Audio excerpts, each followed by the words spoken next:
Hey everyone, I'm Lizzie, and today we're going to be making Appleseed's famous whole grain-ola. So breakfast for me can be the hardest meal to get creative with, and that's why I really like to make a batch of our toasty granola, because there's just so many different things that you can do with it. And the oats in the granola are a whole grain. And whole grains are an important food group that are full of fiber. Fiber is the stuff that helps keep us feeling full so we don't get an energy crash before our next meal. Plus, it's super easy to make. Let me show you. For our recipe, we're going to use rolled oats, pumpkin and sunflower seeds, salt, cinnamon, olive oil, honey, and vanilla. You'll need a baking sheet lined with parchment paper, 2 mixing bowls, a spoon, and measuring tools.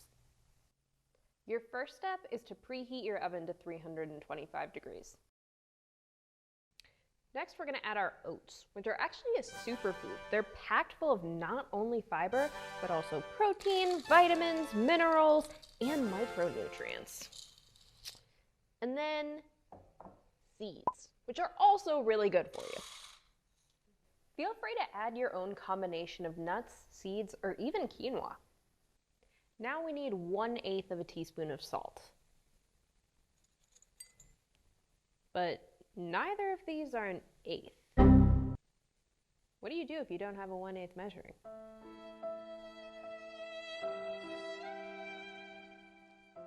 Oh, okay. So 1/8 is half of a fourth, so I can just use my 1/4 and fill it up halfway. That works. Okay, and next up is our cinnamon, and I actually have the right measuring spoon for that one. So we're going to do 1/2 of a teaspoon of cinnamon. So I'm going to stir this all together. All right, well, now that that's our dry ingredients done, we're going to mix our wet ingredients in here. So we're going to start with our oil. And the reason that we start with the oil is because of a chef pro tip, which is that if you line your measuring spoon or your cup or whatever you're using with oil before you measure out your honey, it'll slide right out.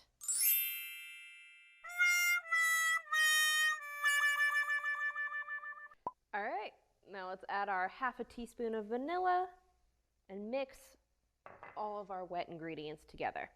The honey and the vanilla and the cinnamon are going to be the main flavors of our granola, and they're all going to mix together really nice and make it nice and sweet.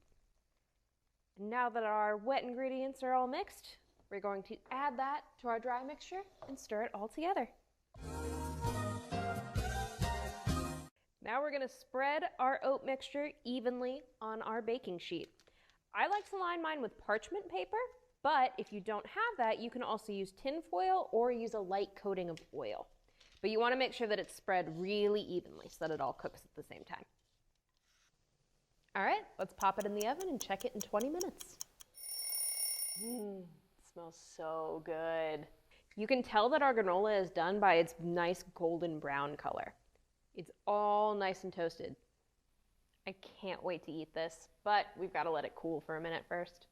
While we wait, why don't we make a yogurt parfait? I've got some berries left over from our harvest this summer that I froze, because this is what the garden looks like now.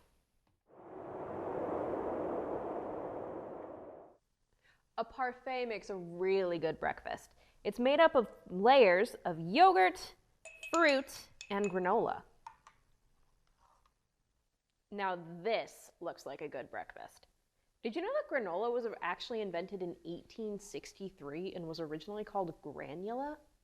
So weird, right? But anyways, while the parfait may be my grandma's favorite, it's not the only way to enjoy some granola.